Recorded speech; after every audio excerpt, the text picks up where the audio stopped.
Hello students, today I shall learn new rest part of the previous lesson 1, the page for living. I hope you will have remembered the difficult words. आज हम लोग the page for living के author के बारे में संक्षिप्त जानकारी प्राप्त करेंगे।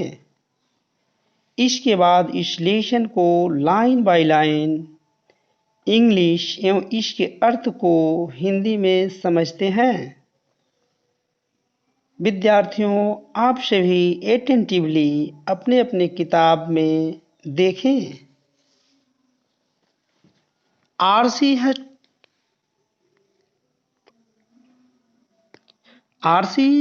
हटकिंसन, a British novelist, exhibits an exceptional flair for touching the sensitive issues of the contemporary society, with all its contradictions and paradoxes. Students, इसमें कुछ कठिन शब्द हैं, उसे हम लोग पहले समझते हैं। एग्जिबिट्स अर्थात प्रदर्शित करना, दिखाना। एक्सेप्शनल अपवादिक या विशेष। फ्लेयर मीन्स होता है जन्मजात प्रवृत्ति। टचिंग मीन्स छूते हुए। सेंसिटिव मीन्स भावुक। इश्यूज मीन्स मुद्दे या प्रश्न। कंटेम्पोररी मीन्स समकालीन। और आगे कठिन है कंट्रेडिक्शन, विरोधाभास। और पैराडॉक्सिस, अंतर विरोध। इसका हिंदी रूपांतर अब हम लोग लगाते हैं।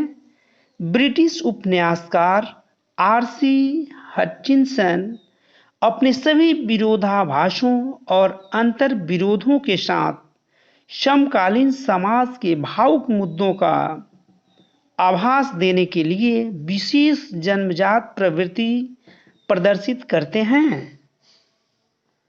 In the page for living, R C Hutchinson captures the agony of modern man. The page for living में आरसी हटचिंसन वर्तमान समय के मनुष्य के दर्द को ग्रहण करते हैं। He brings out how the fast movement of men, things, and objects hurts the normal rhythm and exerts undue pressure on men, women, and children. वह मनुष्य वस्तुओं और पदार्थों की तेज गति किस प्रकार आदमी, औरत और बच्चों के जीवन के सामान्य लय को चोट करता है या भंग करता है और उन पर अनुचित दबाव डालता है। I saw a play in Dublin not long ago in which the chief character was an elderly corn merchant in a small Irish country town. मैंने बहुत पहले नहीं डबलिन में एक खेल देखा जिसका मुख्य पात्र एक वयस्क कॉर्न मर्चेंट अर्थात गल्ले के व्यापारी जो आयरलैंड के देहाती शहर का रहने वाला था। He was a man of many anxieties. वह एक चिंताओं से भरा हुआ व्यक्ति था। His heart was dicky. उसका हृदय कमजोर था। His nephew was cheating him. उसका भतीजा उसे धोखा देता था। His wife had had the fantastic notion of spending $10 on a holiday. उसकी पत्नी प्रत्येक छुट्टी पर $10 खर्च करने के विचार मनमौजी तौर पर रखती थी। Altogether, कुल मिलाकर, the pace of life was getting too much for him. जीवन की रफ्तार उसके लिए काफी कठिन होता जा रहा था। And in a moment of despair he uttered a great cry from the heart. एक पल की निराशा में वह जोर से चिल्लाकर अपनी भाषा व्यक्त किया। They tell me there's an aeroplane now that goes at 1000 miles an hour. वे मुझसे कहते हैं कि एक हवाई जहाज अब 1000 मील 1 घंटे में चलता है। Now that's too fast. अब यह बहुत तेज रफ्तार है। Next paragraph. For me, that was the most enchanting line in the play. उस खेल में यह पंक्ति मेरे लिए अत्यधिक मोहक थी। The man's complaint was so gloriously irrelevant to his own situation. उस आदमी की शिकायत उसकी अवस्था से शानदार ढंग से बेमेल थी। And besides being comic और विनोदी होने के अतिरिक्त it struck me as a perfect illustration of the way the Irish get at subtle truths by the most unlikely approaches. इसमें मुझ पर आयरलैंड वासियों के अत्यधिक अनुपयुक्त रूप से सूक्ष्म सत्य पाने के मार्ग के पक्के दृष्टांत के रूप में चोट किया था। You saw, आपने देखा कि what the old fool meant, वह बुढ़ा मशखरा क्या कहना चाहता था। Pay attention to next paragraph. Not that I have any dislike of rapid movement myself. वह नहीं कि मुझे स्वयं तेज रफ्तार से कोई नापसंदगी है। I enjoy going in a car at 90 miles an hour. मैं 90 मील प्रति घंटे की रफ्तार से चल रही कार को पसंद करता हूँ, चलना पसंद करता हूँ। So long as, यदि I am driving, यदि मैं गाड़ी चला रहा हूँ, and so long as it is not my car, और यदि यह गाड़ी मेरी न हो। I adore the machines that hurl you about at Battersea. मैं उन मशीनों को पसंद करता हूँ जो बट्टरसी के पास ढकेल देते हैं। To dine in London and lounge in New York next day seems to me a most satisfactory experience. London में रात का भोजन करना और दोपहर का भोजन न्यूयॉर्क में करना मेरे लिए बहुत ही आनंददायक और संतोषप्रद अनुभव महसूस होता है। I admit it excludes all the real pleasures of travel. मैं यह स्वीकार करता हूँ कि यह यात्रा के सभी वास्तविक आनंदों को नष्ट कर देते हैं।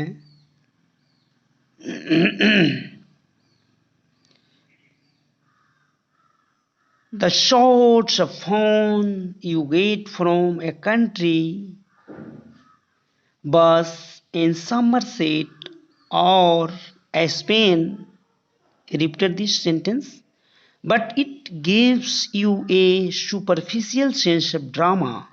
लेकिन यह नाटक का एक सतही ज्ञान प्रदान करता है. It was a sort of excitement. यह एक प्रकार का उत्तेजना था. Our ancestors had to do without.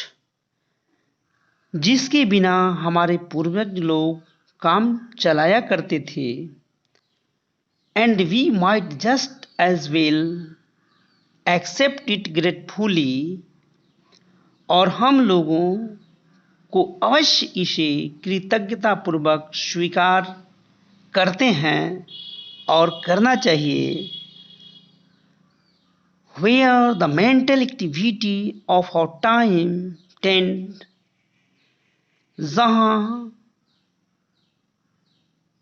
मानसिक क्रियाकलाप हमारे समय का झुक जाती है. as they naturally do, जैसा वे स्वाभाविक रूप से प्राकृतिक रूप से करते हैं. to follow the pace of machines, machine की रफ्तार पकड़ने के लिए. Next paragraph, please pay attention to. I speak with prejudice. मैं पूर्वाग्रह पर बोलता हूँ. Because I belong to the tribe of slow thinkers, क्योंकि मैं बिल्कुल धीमी गति से सोचने वाले कुल या जाति से संबंधित हूँ. Those who are cursed with एल स्क्रिप्ट डी एल स्केलेपियट, वे जो धीमी दिमाग से बिल्कुल अभिशप्त हैं. People who light on the most devastating the party about 4 hours after the party is over, वे लोग जो गोष्ठी समाप्त होने के 4 घंटे बाद अत्यधिक विनाशक प्रत्युत्तर पर प्रकाश डालते हैं. I am one of those, मैं उन लोगों में से अर्थात उन जातियों में से एक हूँ. Who are granted to get the lowest marks in any intelligence test, जो किसी बुद्धि परीक्षण में सबसे कम अंक, कम मार्क्स प्राप्त करने के लिए सुरक्षित हैं. बिकॉज दोज हु टेस्ट और all the ones I have come across seem to be designed to measure the speed of your mind more than anything else.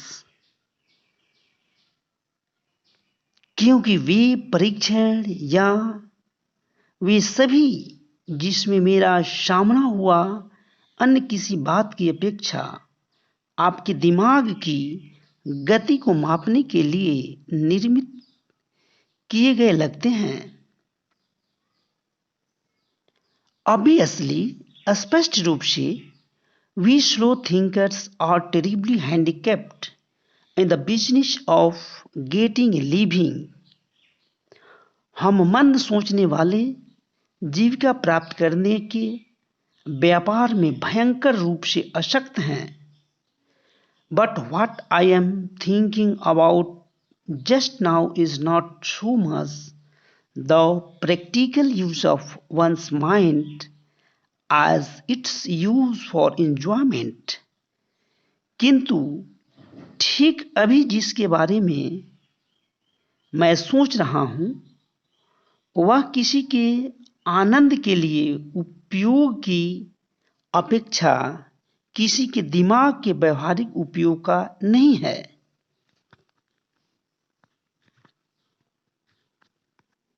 Students, pay attention to last paragraph. As an example, उदाहरण के तौर पर, when I go to cinema, जब मैं cinema जाता हूँ, I find myself in a hopeless fog, मैं अपने आप को निराशाजनक कोहरे में पाता हूँ. एंड आफ्टर 2 or 3 minutes, 2 या 3 मिनट बाद, I have to turn to my wife for enlightenment.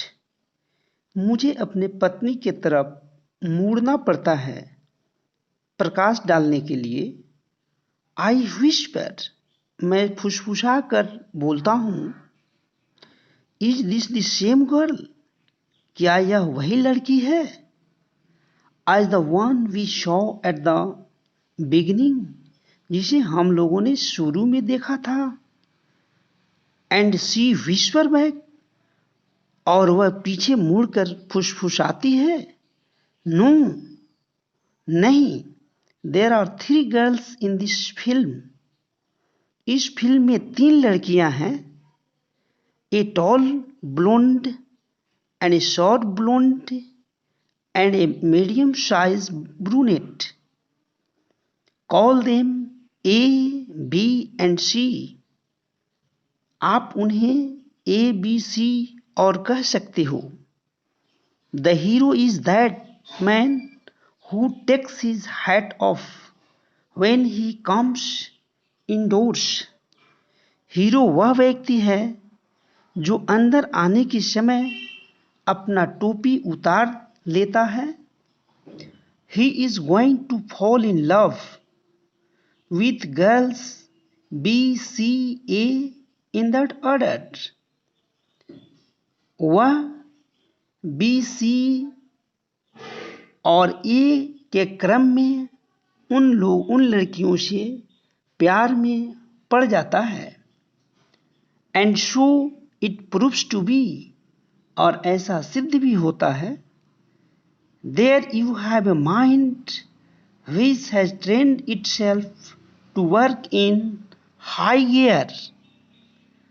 आपने ऐसा दिमाग पाया है जिसमें आपने अपने को उच्च गति से काम करने जो प्रशिक्षित किया है। Though as a matter of effect it can walk in other gear just as well. यद्यपि वास्तविक रूप से यह अन्य गति में भी कार्य कर सकता है। But my point is that most of my fellow patients in the cinema do think fast enough to keep up comfortably with rapid change of scene and action। लेकिन मेरा विषय है कि अधिकांश मेरा साथी मरीज सिनेमा में दृश्य और अभिनय के तीव्र परिवर्तन के साथ आराम से कदम मिलाते हुए काफी तेज सोचते हैं। They think much faster than people did 30 years ago। वे लोग 30 वर्ष पहले सोचने वाले लोगों से अधिक तेज सोचते हैं। Possibly because those who do not think fast in the high street nowadays may not get another chance in this world to think at all। संभवतः इसलिए कि आज जो मुख्य गली में तेज नहीं सोचते, उन्हें दुनियादारी पर सोचने के लिए दूसरा मौका शायद ही बिल्कुल न मिले। This is the end of the lesson. Please like, subscribe and press the bell icon to get next lesson